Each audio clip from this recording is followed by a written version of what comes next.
हमने eight class का bio का फर्स्ट चैप्टर स्टार्ट किया था, क्रॉप प्रोडक्शन एंड मैनेजमेंट।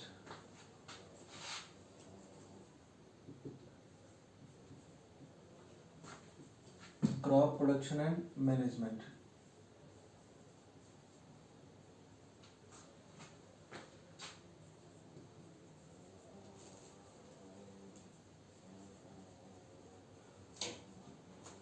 ठीक है, ये उसका एक लेक्चर हुआ था, ये दूसरा लेक्चर है।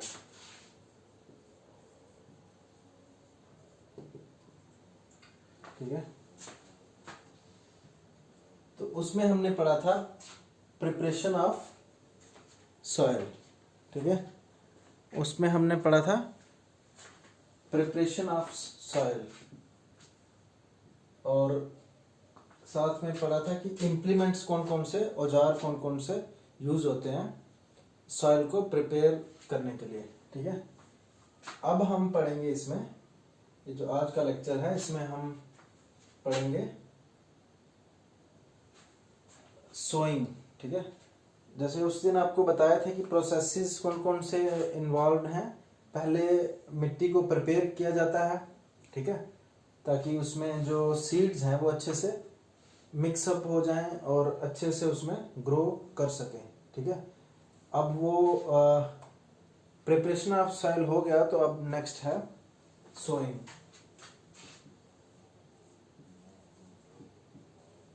सोइंग, तो सोइंग करने से पहले, मतलब बीज बोने से पहले हमें क्या करना पड़ता है? First step before sowing, selection of seeds, also important factor।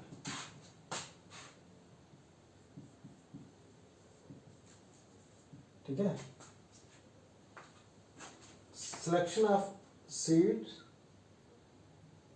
is also an important factor, क्योंकि जब तक सीड्स जो हैं वो सही नहीं होंगे तो सोइंग हम जितने भी सही से करेंगे, सॉइल की प्रिपरेशन हमने जितने भी अच्छे से की होगी, जो यील्ड है वो अच्छा नहीं होगा, पैदावार जो है फसल अच्छी नहीं होगी। ठीक है, तो इसलिए सिलेक्शन ऑफ सीड्स जो है वो बहुत इम्पोर्टेंट है। तो सीड्स हम किस तरह करते हैं सेलेक्ट, क्या क्या रखते हैं ध्यान में सीड सेलेक्ट करते टाइम? लिख लेते हैं things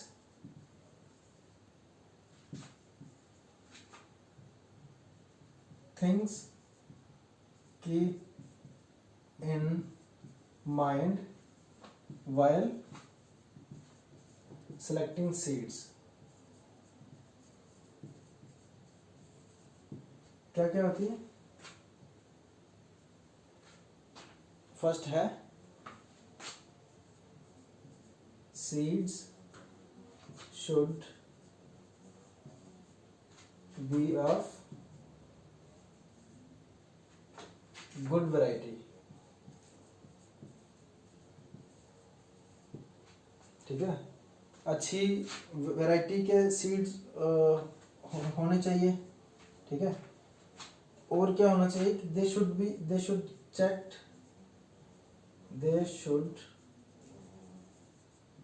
be checked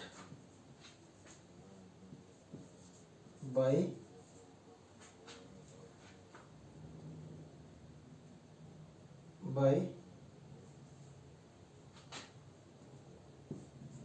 pouring them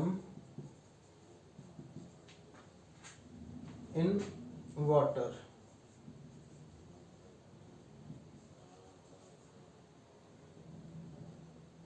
water container. ठीक है, कि उनको पानी में डाल के चेक करना है। ठीक है, सपोज करो ये पानी है, तो उनको पानी में डाल के चेक करना है, जो सीड्स खराब होंगे वो तैर जाएंगे ऊपर ठीक है। और जो सीड सही होंगे वो डूब जाएंगे, ठीक है। जो सही सीड्स होंगे वो डूब जाएंगे, जो तैरेंगे वो क्यों तैरेंगे, क्योंकि वो बीज से खोखला हो चुके हैं, ठीक है। बीज से खोखला हो चुके हैं तो वो जर्मिनेट नहीं कर सकते।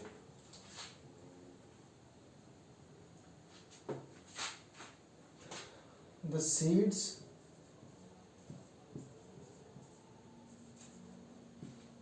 which will sink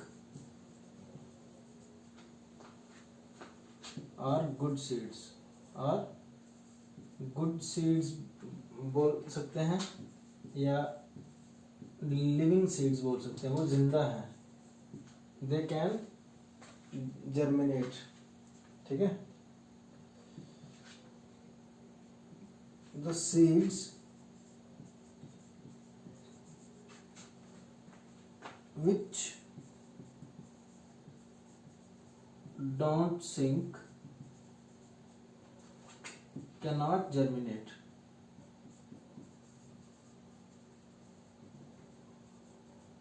क्योंकि उनके बीच जो एम्ब्रियो है जिससे प्लांटलेट बनता है वो उनके अंदर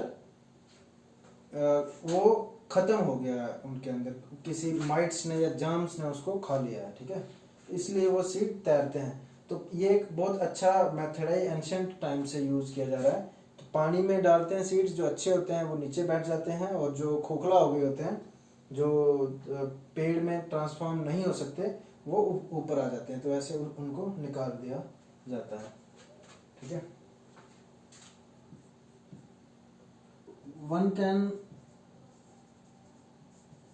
prefer hybrid seeds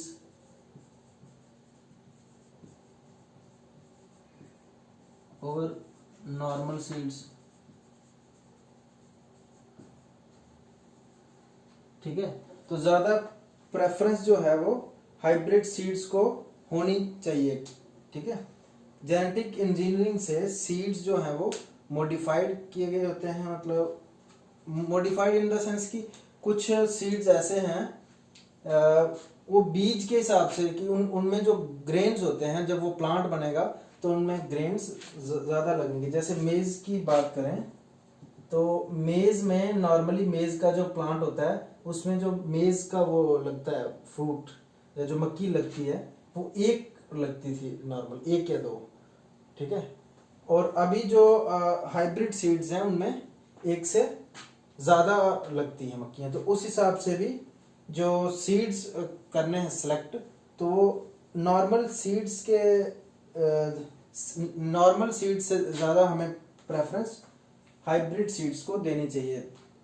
ये ध्यान में रखते हुए कि हमें जो प्लांट्स हम उगा रहे हैं, जो फसल उगा रहे हैं, वो हमें फॉडर के लिए चाहिए या हमें उसके सीड्स चाहिए, मतलब उसके फ्रूट्स चाहिए या फॉडर चाहिए। अगर फॉडर चाहिए तो हमें ऐसे सीड्स चूज करने चाहिए जिनमें प्लांट की लेंथ होती है ज़्यादा और वो उसकी टहनियाँ होती हैं ज़्यादा, ताकि ज़्यादा से ज़्यादा फॉडर मिले। अगर फ्रूट के लिए चाहिए हमें, ठीक है, जैसे मक्की या कनक की बात करें तो हमें अगर ये वीट या मेज़, हमें वीट चाहिए उससे या मेज़ चाहिए, फॉडर नहीं चाहिए, तो हमें सीड्स वो करने चाहिए सेलेक्ट जिनमें फॉडर, जो प्लांट की हाइट है वो कम से कम हो, ताकि जो न्यूट्रिएंट्स हैं वो उसकी ग्रोथ में ना लग जाएं, प्लांट की ग्रोथ में। क्योंकि प्लांट हमारे लिए ज़रूरी नहीं है, हमारे लिए क्या है ज़रूरी, जो ग्रेन्स हैं उसमें वो ज़्यादा से ज़्यादा हो, ठीक है।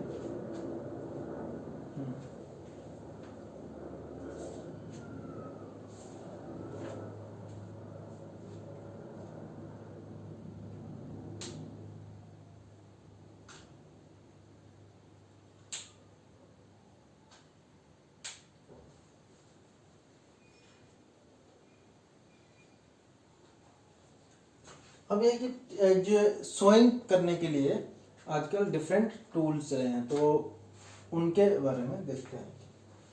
पहले कौन से यूज होते थे या अब कौन से हो रहे हैं।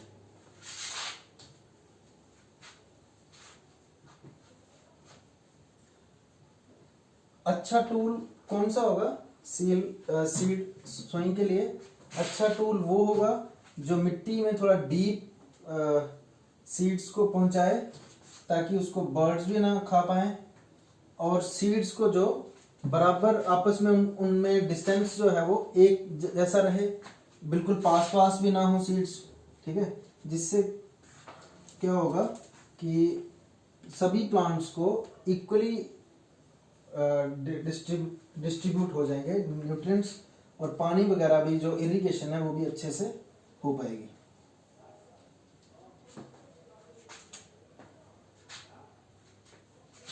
Tools used for sowing,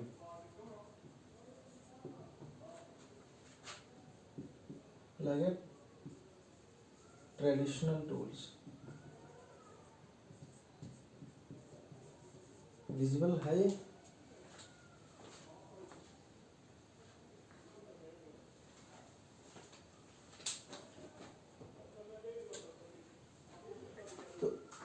traditional tools में क्या होता था कि जैसे हमने पढ़ा था पिछले में प्लो के बारे में, ठीक है। प्लो होती है इस टाइप की, है ना, और यहाँ पे ये होता है हैंडल इसका, और यहाँ पे यहाँ से होती है प्लोइंग, है ना।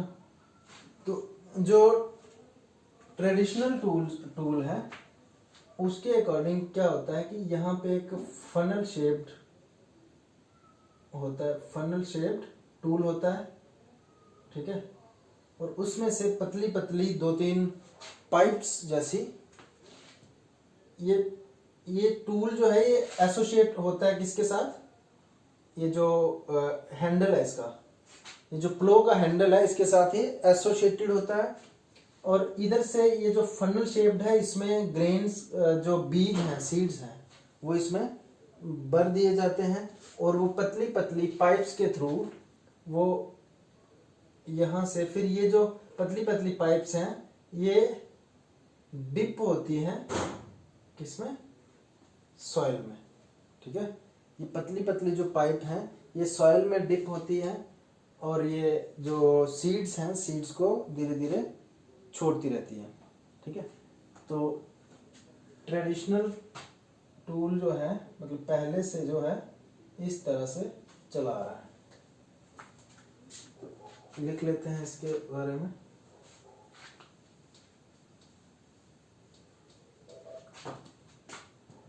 A funnel shaped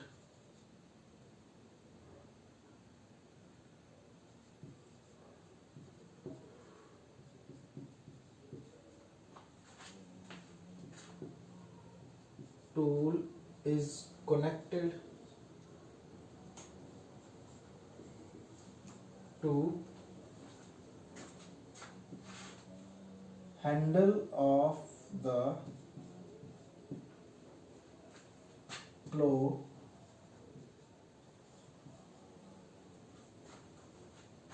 ठीक है। टूल हैज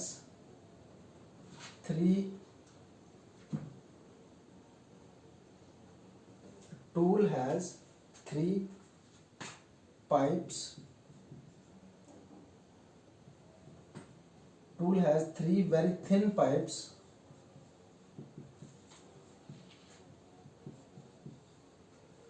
ठीक है, which are connected to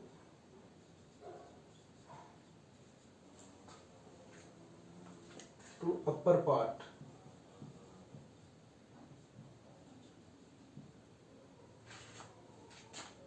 funnel, ठीक है। ये जो इस टाइप का रहेगा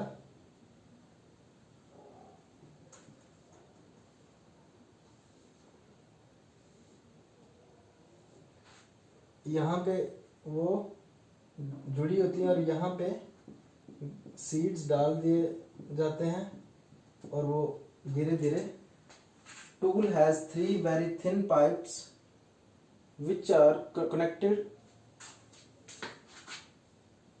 to upper part, ठीक है, and seeds flow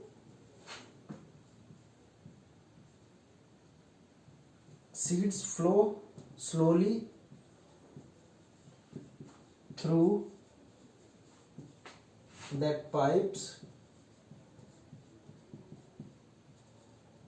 ठीक है, seeds flow slowly through that pipes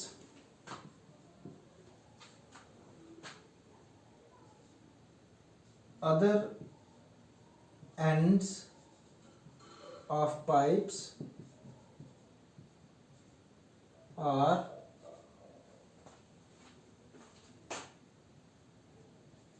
deep in the soil,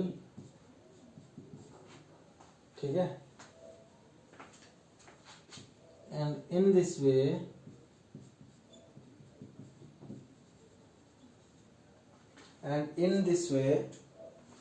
sowing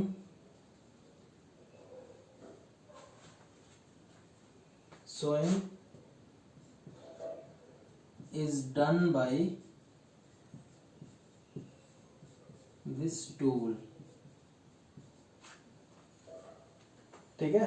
pipes जो हैं उनके दूसरे एंड सॉइल में है, अंदर other ends of the pipe are deep in the soil, they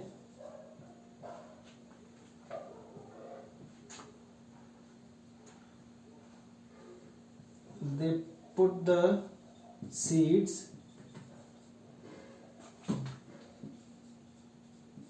deep in soil,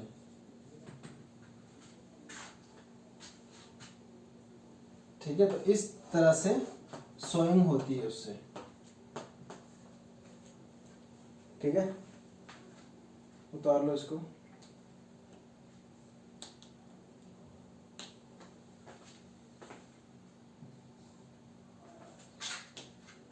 इसका ड्रॉबैक क्या है कि इससे जो है ज़्यादा डीप नहीं ये होती है, ये पाइप्स जो हैं ये ज़्यादा डीप नहीं होती है, और ये जो बीज इनसे बोए जाते हैं, जो सोइंग इनसे होती है, ये उतनी यूनिफॉर्म नहीं होती है, ठीक है। पर ठीक है, ये उतनी बुरी भी नहीं है। पर आजकल जो दूसरे मशीनों से चलने वाले ये जो आगे हैं, वो उनके मुकाबले में ये उतना अच्छा नहीं था, ट्रेडिशनल टूल, ठीक है।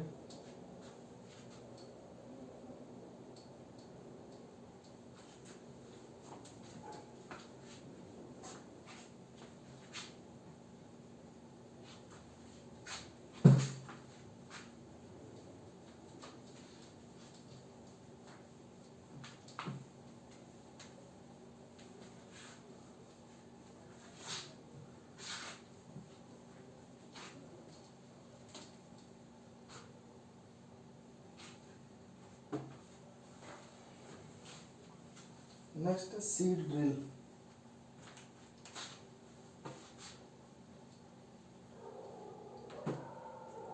नेक्स्ट टूल क्या है? Sowing tool,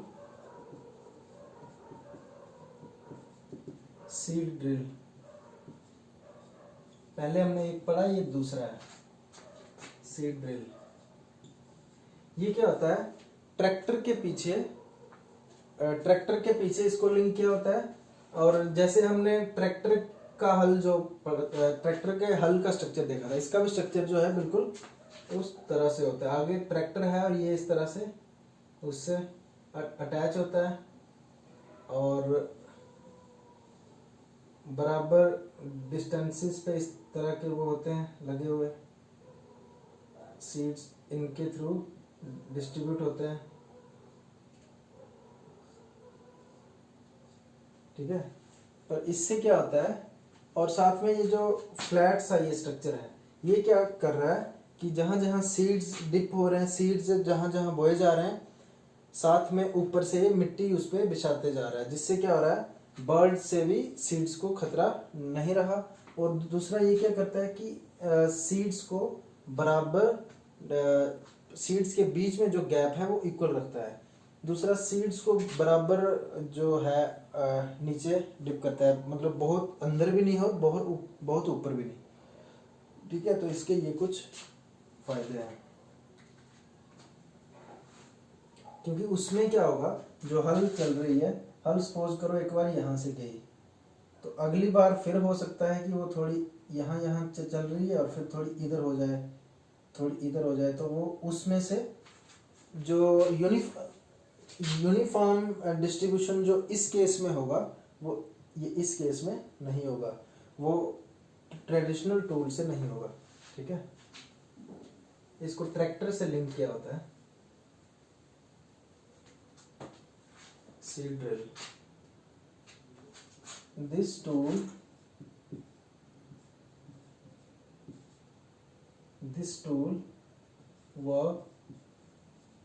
works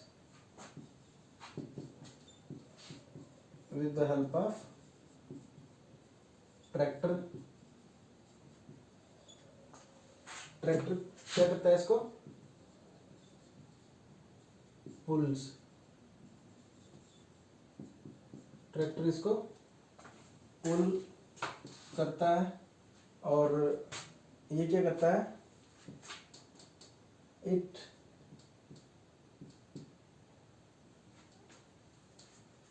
dip the seeds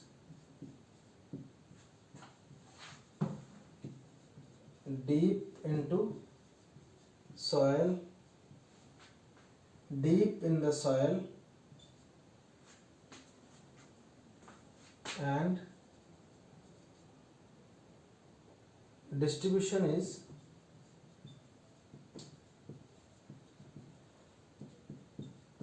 very uniform,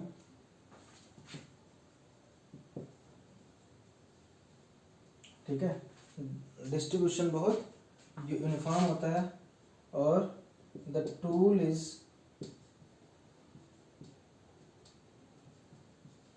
made in such A way, the tool is made in such A way that it covers sown seeds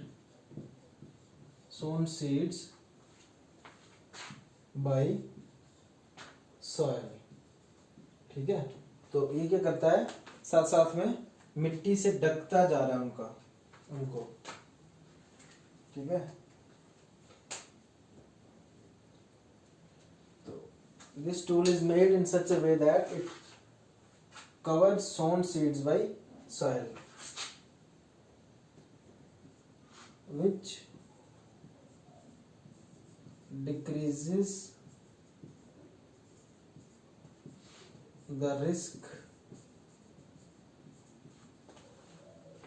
of being eaten by birds। ठीक है, तो ये कुछ इस tool के फायदे हैं, seed drill के। ठीक है, और क्या करता है ये, जबकि ट्रैक्टर इसको पुल कर रहा है तो टाइम भी बच रहा है और लेबर भी बच रही है। It saves time as well as labour.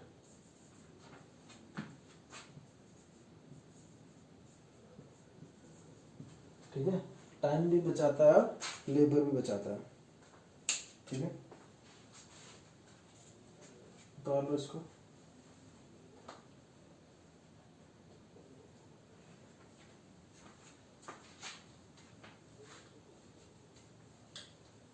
अब सीड्स के बीच जो है हमें बराबर डिस्टेंस चाहिए।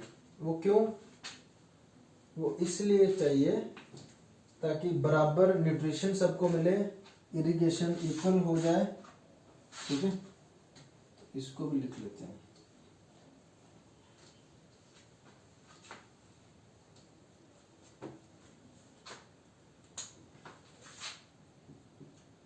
Seeds should be uniformly sown। ठीक है, यूनिफॉर्मली सोन का मतलब सोन एट इक्वल डिस्टेंसेस।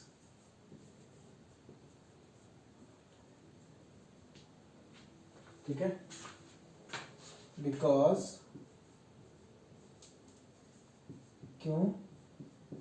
क्योंकि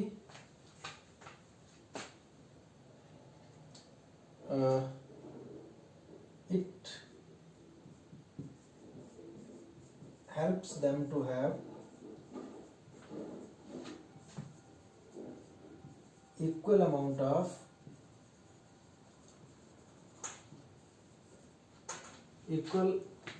of nutrients,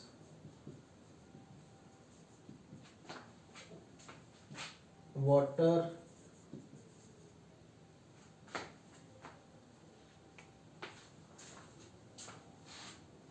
ठीक है, जो भी न्यूट्रिएंट्स उनको चाहिए या वाटर चाहिए, न्यूट्रिएंट्स, वाटर, फर्टिलाइजर्स भी अगर स्प्रेड कर रहे हैं या मैन्योर दे रहे हैं तो भी उनको वो इक्वल मिल जाए। फर्टिलाइजर्स,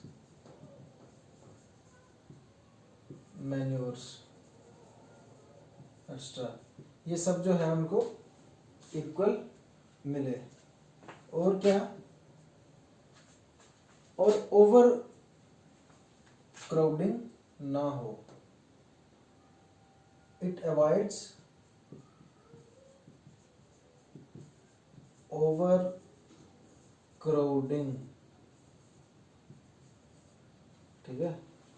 ओवर क्राउडिंग भी अगर हो गई तो उससे क्या होगा कि प्लांट्स को बराबर, अगर सनलाइट नहीं मिल रही, आसपास उसके प्लांट्स हैं, बिल्कुल पास हैं, सनलाइट नहीं मिलेगी, न्यूट्रिएंट्स ओवर नहीं मिलेंगे, तो इसलिए ओवर क्राउडिंग भी इससे अवॉइड होती है। It avoids over crowding. Next है, कई बार हमें कुछ प्लांट्स जो हैं वो उखाड़ने पड़ते हैं, निकालने पड़ते हैं। क्यों? To avoid sometimes we have to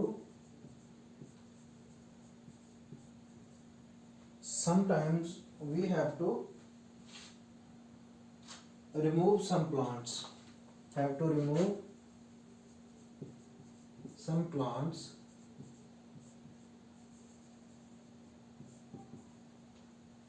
to avoid overcrowding.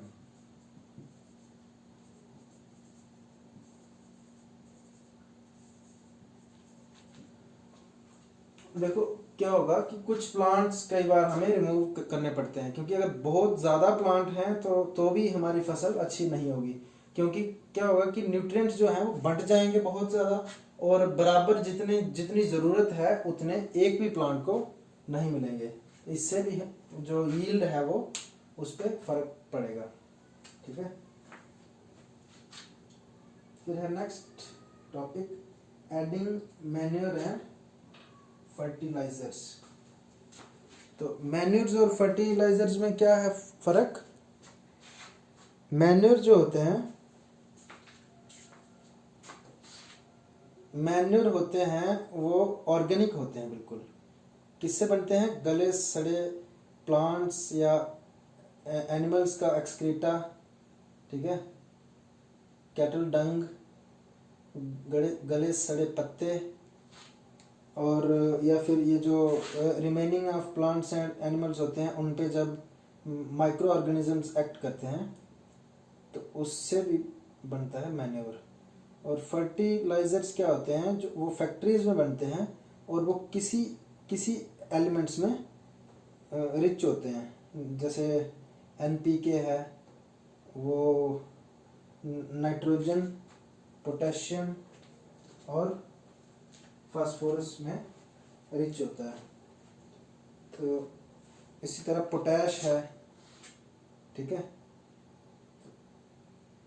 Fertiliser जो हैं वो सॉइल के लिए ज़्यादा अच्छे नहीं होते, उनको एक लिमिट तक ही दे सकते हैं, क्योंकि उनसे वाटर पोल्यूशन भी होता है। ठीक है,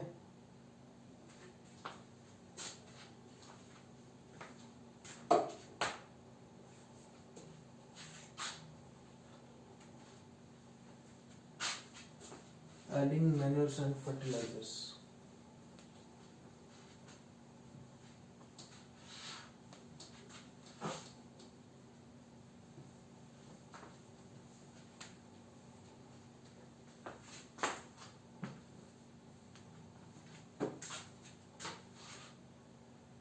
एडिंग मैन्योर्स एंड फर्टिलाइजर्स।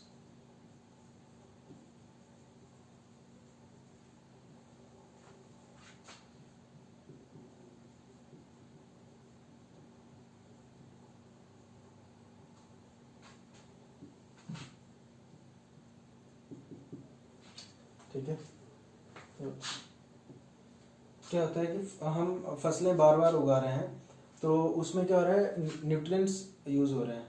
ठीक है, तो न्यूट्रिएंट्स यूज होते होते क्या होगा कि एक टाइम पे वो कम हो जाएंगे सॉइल में, जिससे क्या होगा कि फसल अच्छी नहीं होगी। तो उन न्यूट्रिएंट्स को रिप्लेनिश करने के लिए हमें मैन्योर्स या फर्टिलाइजर्स ऐड करने पड़ते हैं। To replenish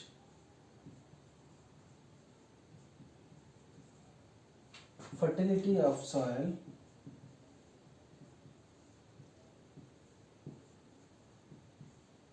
we have to add manures and fertilizers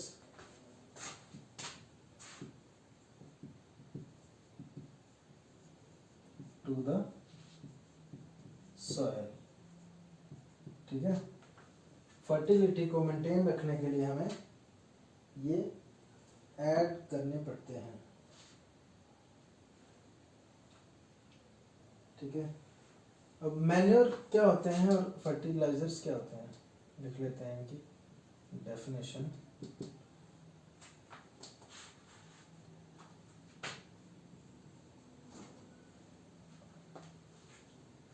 manures क्या होते हैं, the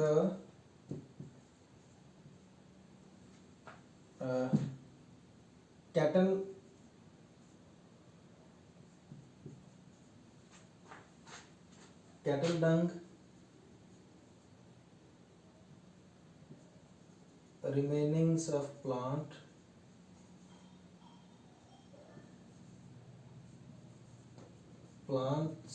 and animals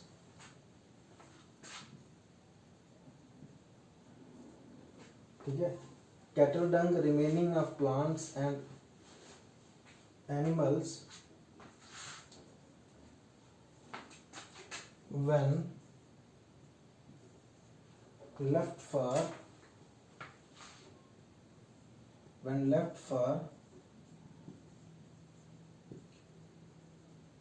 some time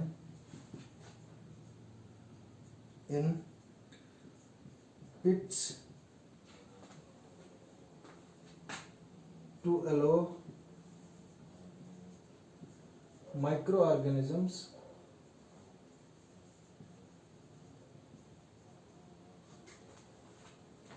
to act on them। ठीक है, cattle dung, remainings of plants and animals when left for some time in pits to allow microorganisms to act on them, then they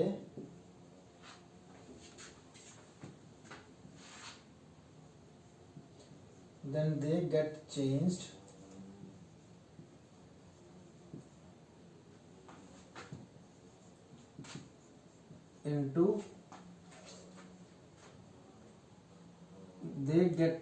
into a material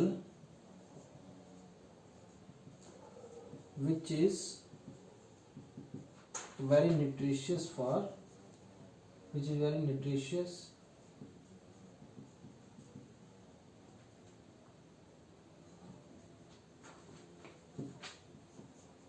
for plants। ठीक है, जो plants के लिए बहुत nutritious होता है। और फर्टिलाइजर्स क्या होते हैं, they are the chemicals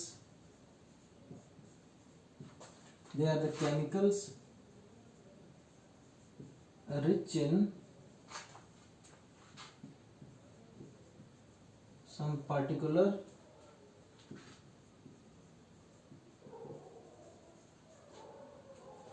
elements.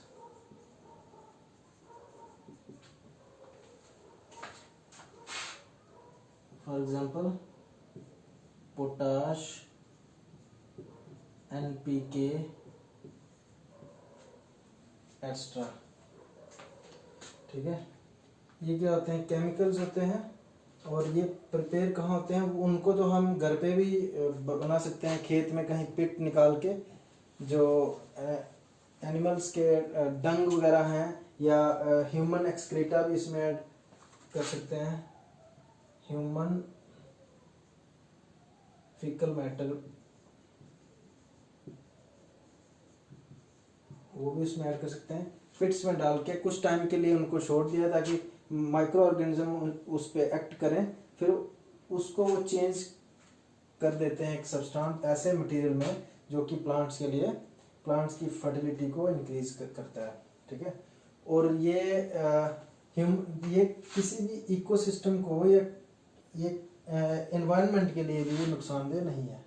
ठीक है, फर्टिलाइजर जो है ये वाटर पोल्यूशन काज करते हैं। ठीक है,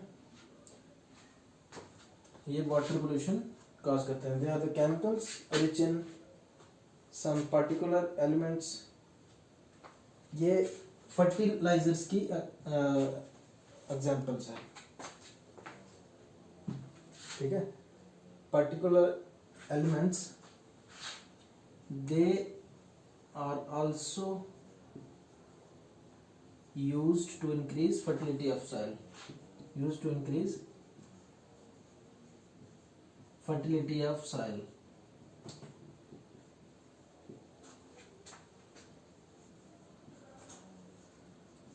ठीक है, they are used to increase fertility of soil but they are not eco friendly। ये जो है environment के लिए अच्छे नहीं है। बता लो इसको।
फर्टिलिटी को, जबकि हमें पता है फर्टिलाइजर्स का क्या है, fertilisers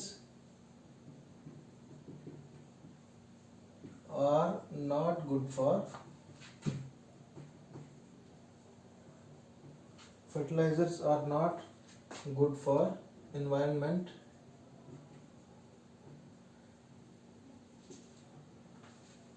they cause water pollution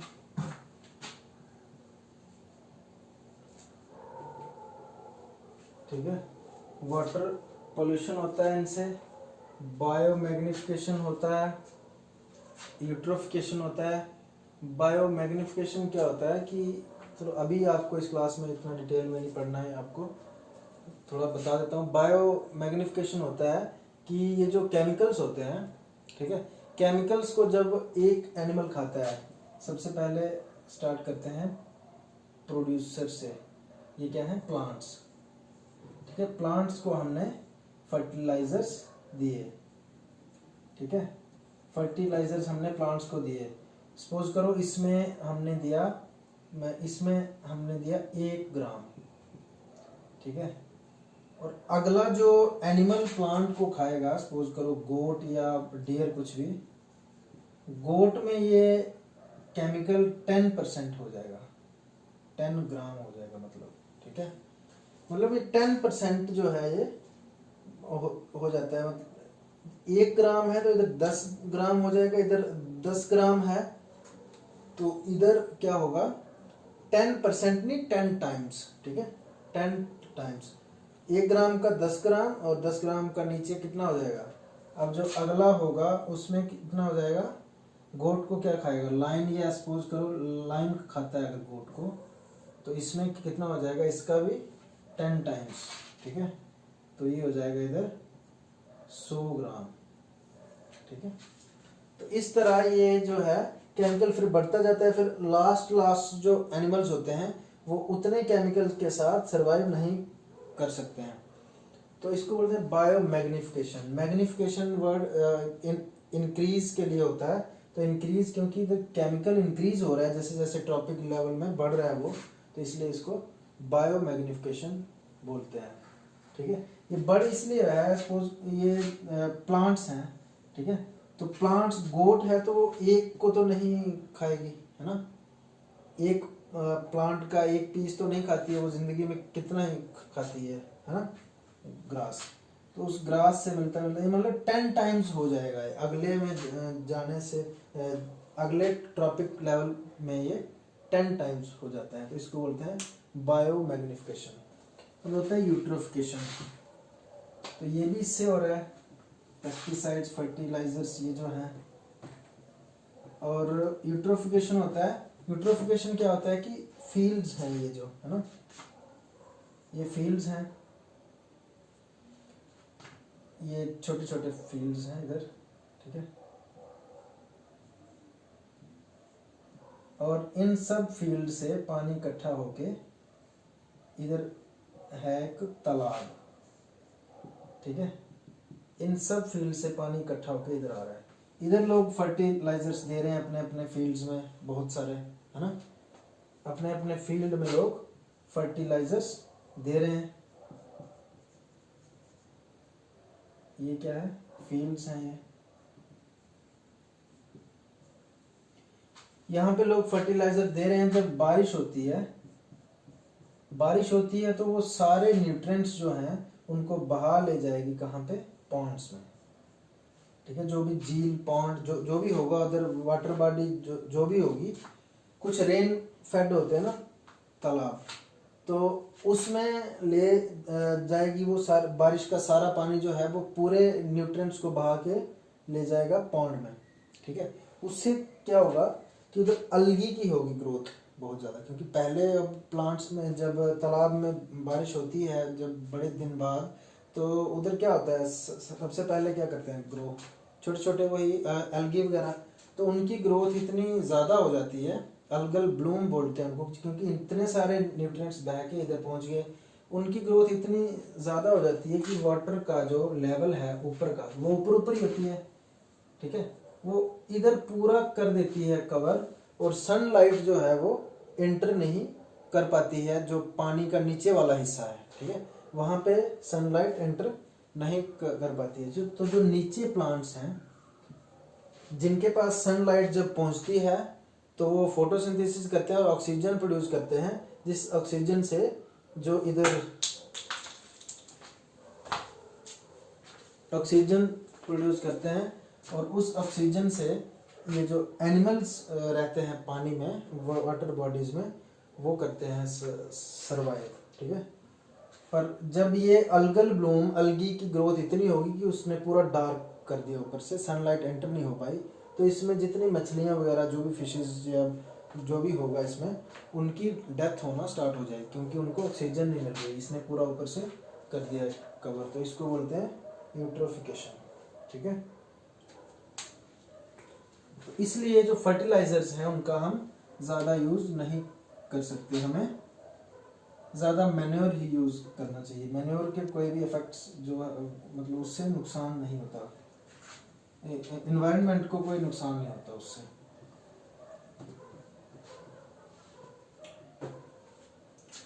they cause water pollution तो टू अवॉइड यूज ऑफ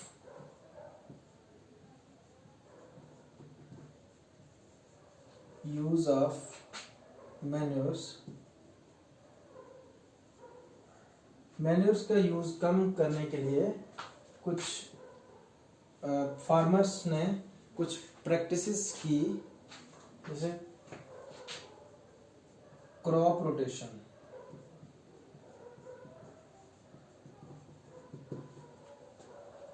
ये क्या होता है? Cultivating different crops alternatively.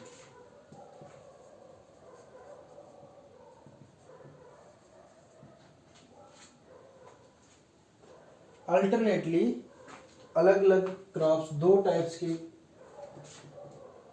Alternate करके पहले एक टाइप की क्रॉप फिर दूसरी टाइप की। इसकी एग्जांपल है कि जैसे नॉर्थ में कुछ लोगों ने, नॉर्थ में फार्मर्स ने क्या किया था, नॉर्थ अपना यही इंडिया, तो कुछ फार्मर्स ने क्या किया था कि वो क्या करते थे कि एक साल में लेग्यूमिनस प्लांट्स उगाते थे।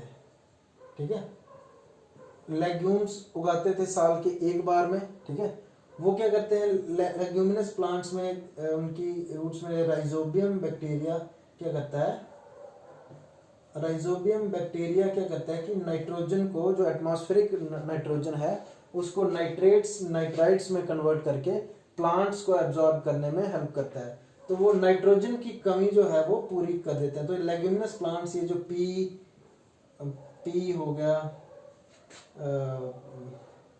चने को क्या बोलते हैं, ग्राम वगैरह, तो ये जो प्लांट्स हैं इनकी ग्रोथ करना स्टार्ट की उन्होंने। एक साल में ये उगाते थे जिससे नाइट्रोजन की कमी थोड़ी पूरी हो जाती थी, फिर अगले साल वीट या कुछ। ठीक है, तो इस तरह ये भी उसमें हेल्प करता है कि इसमें अगर ये करते हैं आप, क्रॉप रोटेशन करते हैं, तो इससे भी फर्टिलाइजर्स कम यूज करने पड़ेंगे। दूसरा और है, और एक मैन्योर्स का ही यूज करें, यूज मैन्योर। ठीक है, क्रॉप रोटेशन कर सकते हैं, मैन्योर का यूज कर सकते हैं।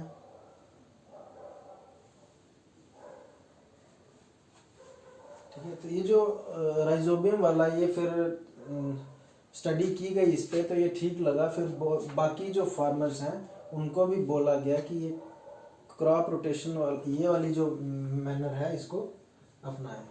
इसको लिखना है तो लिख सकते हो। In north India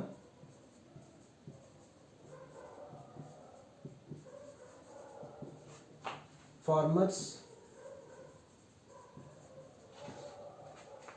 grow legumes, legume क्या हो गया, pea gram extra.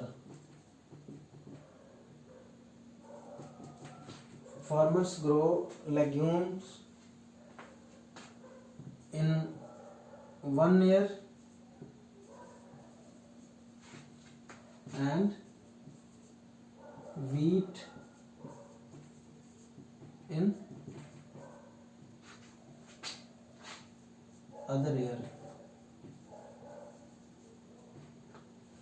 alternately।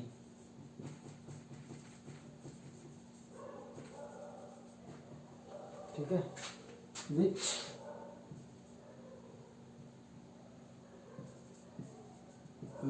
replenish nitrogen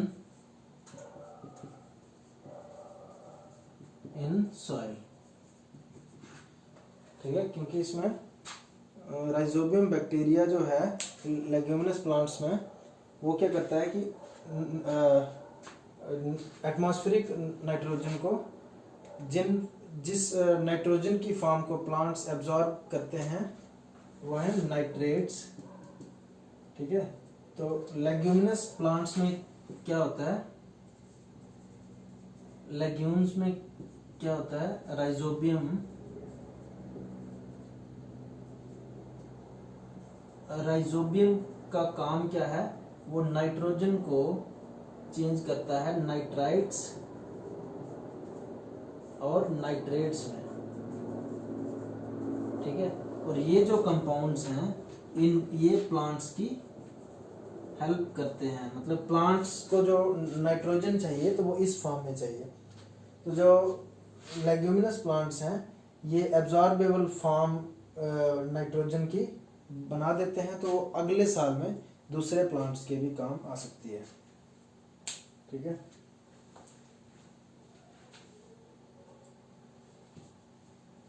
next अब लेते हैं फर्टिलाइजर। और फर्टिलाइजर और मैन्योर तो पता चल गया आपको, ठीक है। डिफरेंस क्या क्या है इनमें, एक को फील्ड्स में हम खुद प्रिपेयर कर सकते हैं और फर्टिलाइजर फैक्ट्रीज में बनते हैं। और फर्टिलाइजर जो हैं वो किसी पर्टिकुलर एलिमेंट में होते हैं रिच, और मैन्योर्स जो हैं इनमें बहुत टाइप के न्यूट्रिएंट्स होते हैं और ये इन्वायरमेंट को कोई भी नुकसान नहीं पहुंचाते, ठीक है। अभी कुछ बेनिफिट्स लिख लेंगे हम मैन्योर्स के।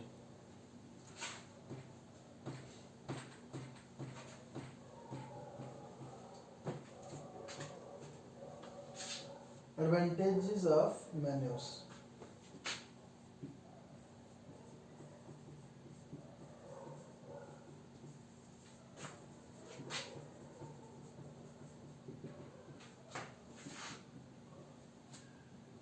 They make soil porous,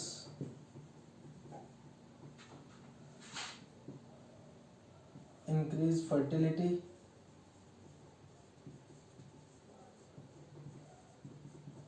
ठीक है। फर्टिलिटी तो इंक्रीज करते ही हैं, सॉइल को पोरस भी बनाते हैं, और क्या करते हैं, increase water holding capacity of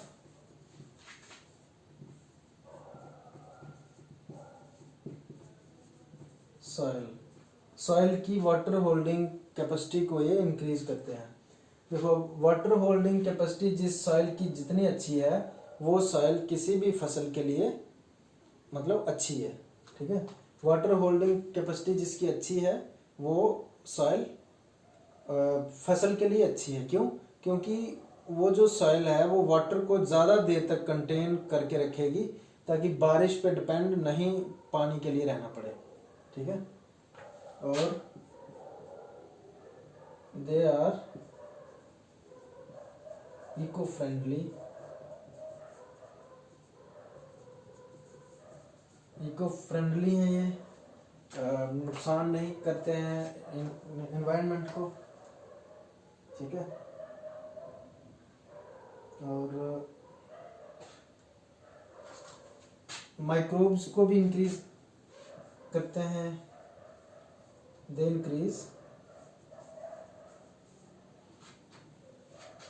a number of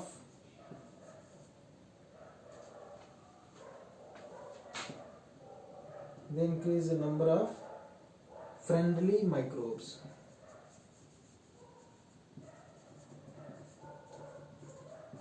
ठीक है।